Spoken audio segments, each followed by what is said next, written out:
zagotavljamo vsem ljubiteljskim kulturnim dejavnostim v bistvu strokovno in organizacijsko podporo. Zdaj, kaj to pomeni?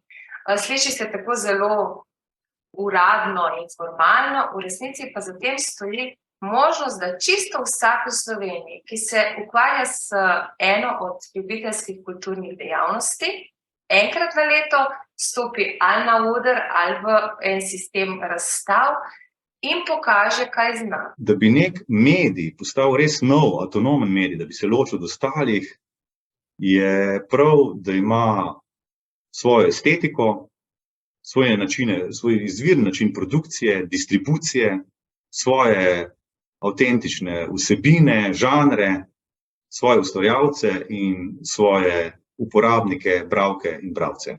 Bi samo povedala, kako bomo si sledili danes v popoldanskem času, se pravi, da bomo najprej na kratko predstavili, kako in zakaj skrbimo za povezovanje kulture in umetnosti ter vzgoje in izobraževanja.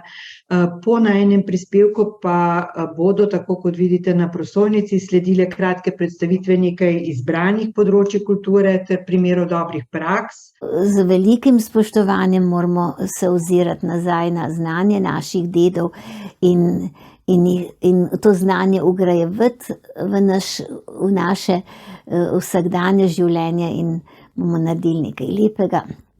Še kakšno pesnico bomo zraven zapeli, bomo pa še dobre volje postali.